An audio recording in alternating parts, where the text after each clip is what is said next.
All right, good morning, everybody. Welcome to the White House. It's nice to see everybody.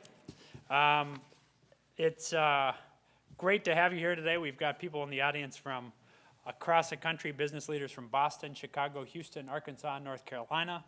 We have advocates from Atlanta, Philadelphia, Kentucky, and researchers from as far away as Oregon. So I welcome you all here. I'll say a quick word about one of our guests, and that's Dan Murphy. My own dad, God rest his soul, was a Bostonian to his soul, and he would maybe be turning in his grave if he knew I was about to admit what I'm about to admit, which is I'm a big fan of a New York Met. And my dad would, I think, be very comfortable with it if he knew about Dan. And so let me just say, on behalf of White House dads, to Murph, I gather as they call him, thank you very much. Thank you to Tori, to his wife, and to Noah, their son. I'm certain that he didn't know he was about to set off a national debate when he decided to be a dad and to do what all of us so much long to do when we're expecting a child. But he did set off a national debate. We're better for it. And we're really grateful to him for doing so. So thank you, Murph, and God bless. So talking about being a dad, the president calls it, what he says is sometimes the hardest, but always the most rewarding job. And coming from the commander-in-chief, that's saying something. So I believe that too, and last night I talked to my kids a little bit about what they think makes a good dad. They told me that a good dad doesn't take away their kids' iPods, would give them pizza Monday, Tuesday, Wednesday, Thursday, and Friday nights. Another one of my kids said a good dad makes breakfast for us at least once a weekend.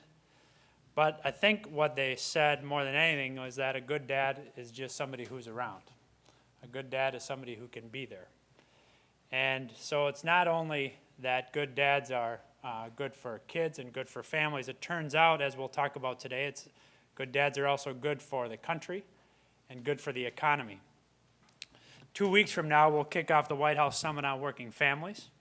That summit will convene an even broader group of people to continue this administration's work to ensure that our economy makes full use of all of America's talent and that our businesses stay competitive in this global economy. To stay competitive, companies need to attract and retain the best talent, and policies that support working families do just that. One piece of that Working Families Summit is today's discussion, the first of its kind at the White House to discuss working dads. We hope to accomplish two things today. First, to explode those dusty, outdated stereotypes about dads as distant breadwinners and look at the new realities of fatherhood today.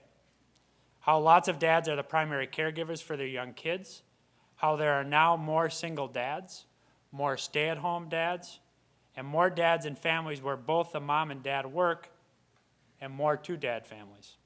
Across the board, dads today say they want to be caregivers, not just breadwinners. They want to share in parenting. They want to go to school conferences and the pediatrician appointments.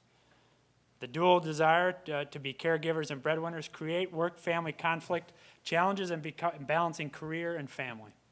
Now, these challenges are not new at all for women, but they are pretty new for men and not yet widely recognized. Then, before we lose hope and believe that nothing can be done, we'll talk about solutions. That when companies expand workplace flexibility options and paid parental leave, for example, it's a win-win for the businesses and for its employees. Now the risk to businesses is not in the cost of adopting new flex and leave policies. It's the cost of not adopting them. Losing talent, replacing employees, less engaged and productive employees than your more progressive competitors. So this is a timely and important discussion. We're grateful to have all of you in terms of participants here as well as over the live streaming to help us dig into these matters. And to kick it all off, I'm going to hand it off to my neighbor, a good friend, a very effective secretary, and also a very good dad, Tom Perez. Tom?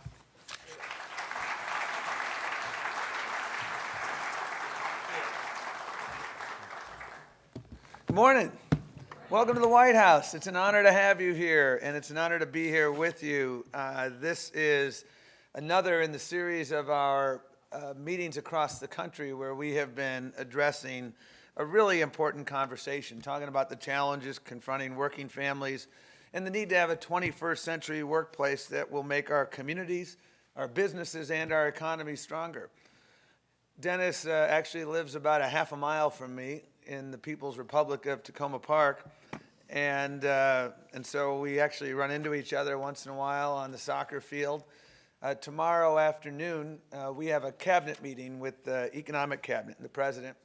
I won't be there. Our deputy secretary will be there because my daughter graduates from high school tomorrow, and I'm going to that. Last Friday afternoon was my youngest child. I have an 11, a 15, and a 17-year-old. And he had his birthday party late Friday afternoon a few days ago. And I cut out early because I had been gone so much on travel. I promised him I'd be there for his birthday. I just completed my 10th year of coaching at least one of my kids' teams. In a couple of years, I was coaching 2 different teams. And someone once asked me the question, Tom, how can you afford to do that in the job that you currently have? My answer is simple. How can you afford not to do that? Because I'm going to something tomorrow, which is very important, my daughter's graduation. And those things take precedence. And I fortunately live in a world where I'm able to do that.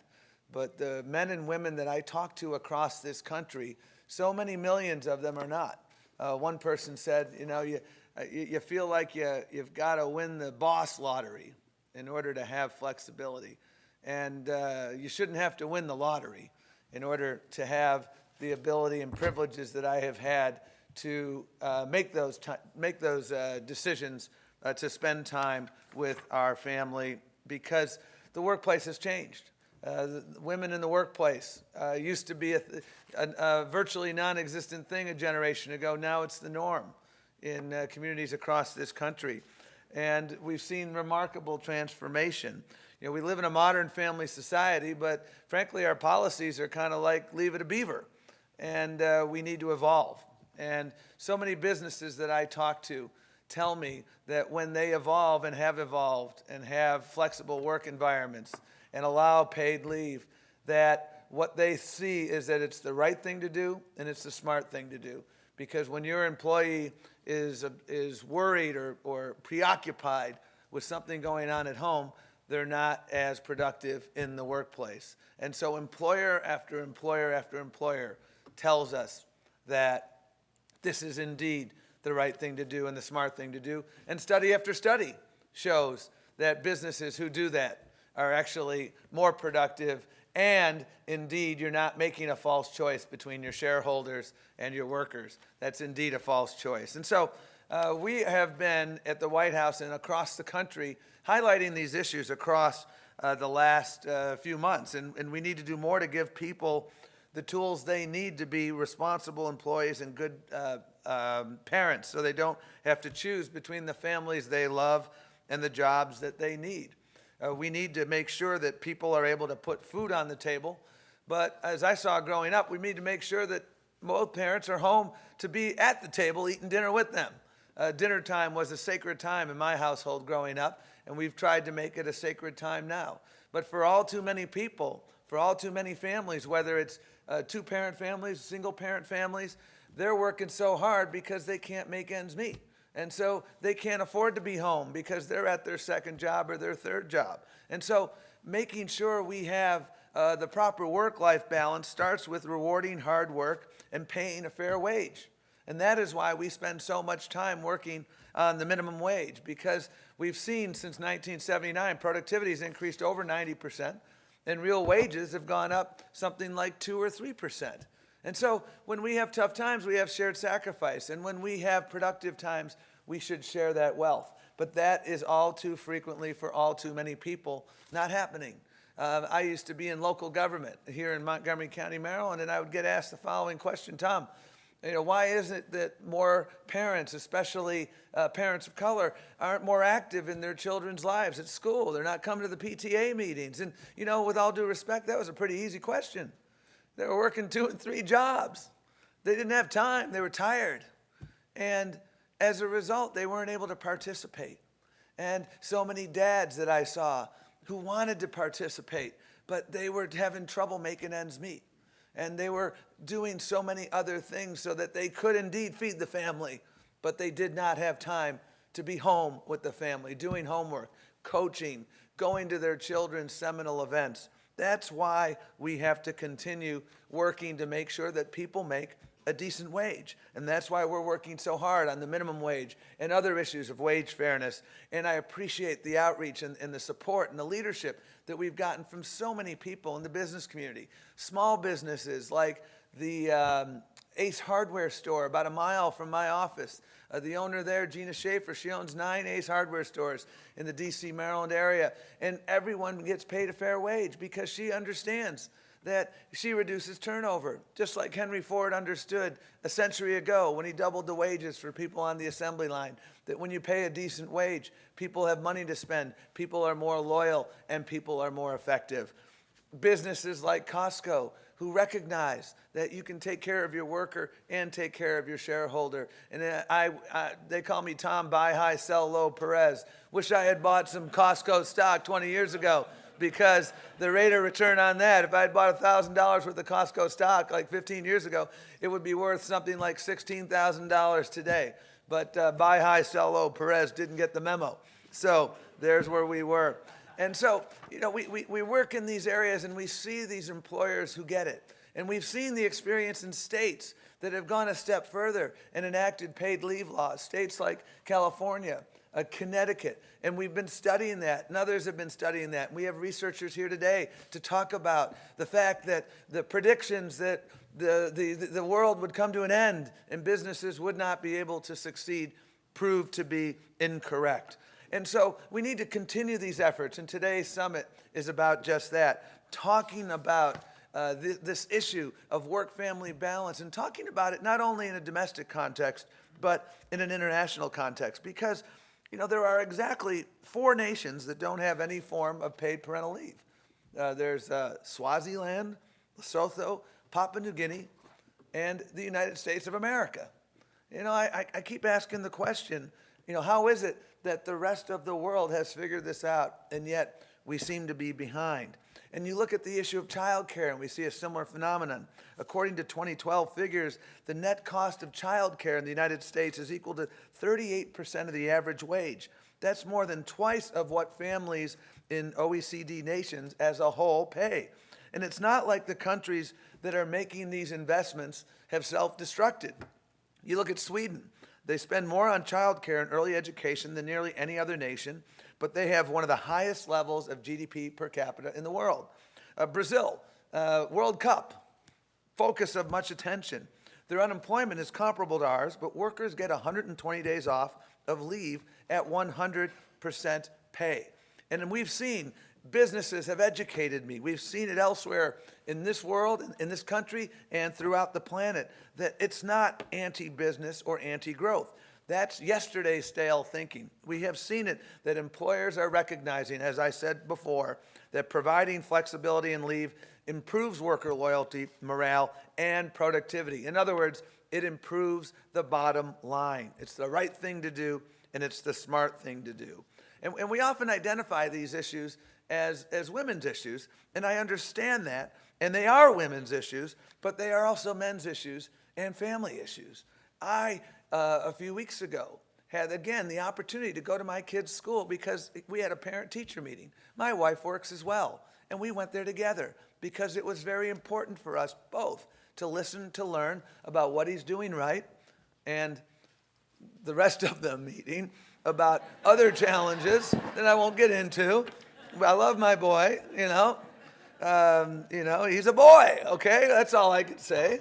And it was so important, though, for us to be there, not only for us to listen and learn, but for our children to see that we are invested in their educational future, that we're not simply, checking it in. And that is why it is so important. And again, I had the privilege to do this. And for me, it's so important because you see, in about 2 weeks, I'm going to be marking the 40th anniversary of my own father's passing. I was 12 years old when he died. And so coaching my kids' teams, being involved in their lives is more than just, I think, a good idea.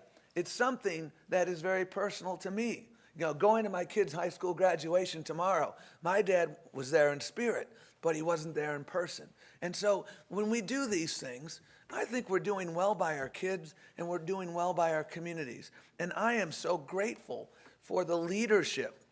And I can't say what Dennis McDonough said earlier about being a Mets fan, because truth be known, I'm a Red Sox fan. I knew where I was when the Challenger exploded. I knew where I was on 9/11. I knew where I was when the ball went between Buckner's legs in 1986. Okay? 3 seminal moments in my life.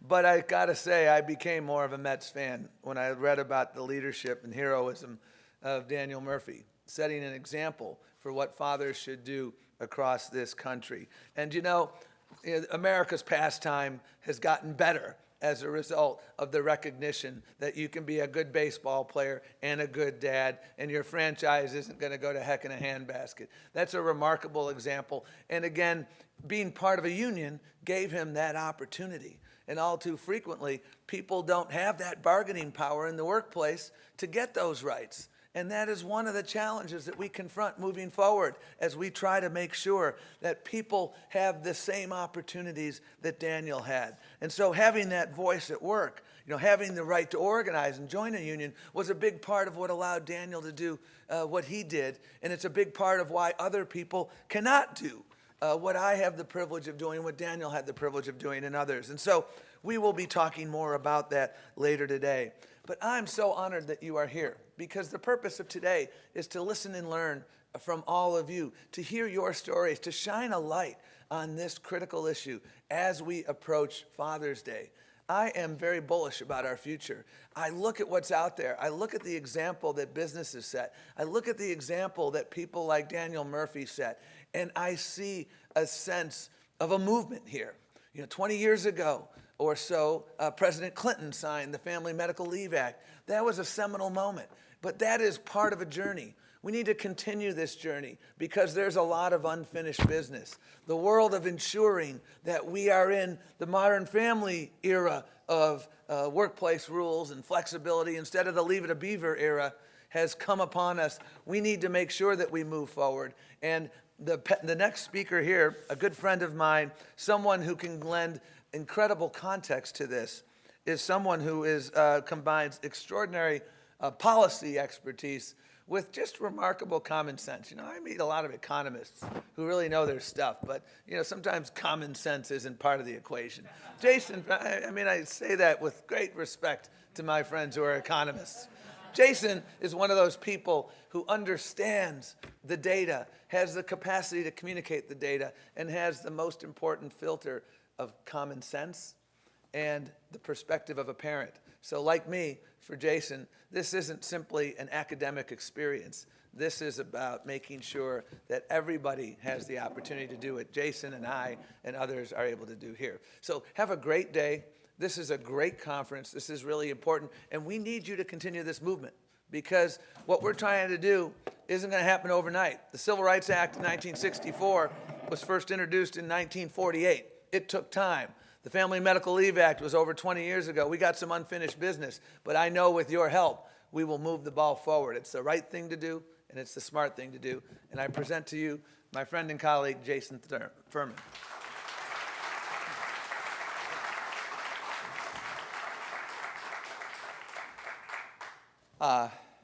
Thanks so much for that introduction and for those great remarks. I'm going to not describe my last parent-teacher conference, or at least relate to what my wife told me happened during it. But I did make it for the last time we read a book in his class, and that was pretty exciting.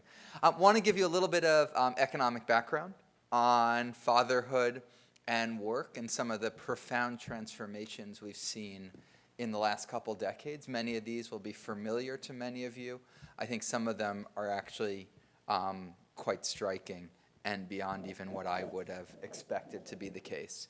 The first slide, though, starts with women, because that's where all of this begins. And you see one of the most profound changes in our economy in the last half century is the entry en masse of women into the workforce. And women's labor force participation for prime-age women was 50% in 1970. It's risen up to 75% in 2014. This had a huge impact boosting America's economic growth for decades, boosting the amount of innovation and entrepreneurship we brought to bear in our economy, and really giving us a tailwind. And as an aside, one of the challenges we've actually faced in the last decade is that trend leveled off. And at another forum, another day, we'll be talking about what we could do to get it to start rising again. But it's actually not unrelated to what we're talking about today with fathers and working families. So as more women have entered the labor force, what you see in the next slide is that there are an increasing number of couples where both parents worked. That used to be, again, in 1970, the minority of couples. And by today, it's about 2/3 of couples that you have where both parents work.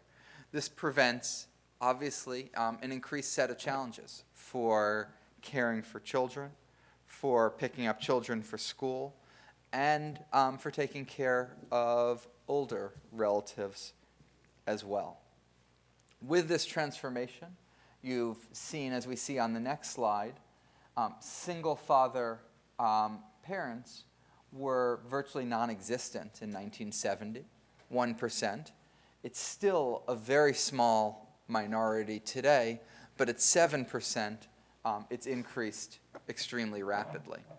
Single-mother parents have increased as well, and two parents have gone down over time. Even when the families are married, as you see in the next slide, there's also been a change. With the father, the mother works and the father stays at home, has increased steadily. Again, it's very small compared to women, but it continues to increase. And we've seen the flip side movement on the part of mothers. All of this manifests itself in just the one finite resource we have in economics, the one thing that we haven't figured out how to make grow or expand, which is just the amount of time in the day, the number of days in the week. And the next slide shows you how we're bumping up against that constraint of finite time. This shows the father's average weekly use of time. And you see men doing more housework, twice as much as what they were doing in 1965.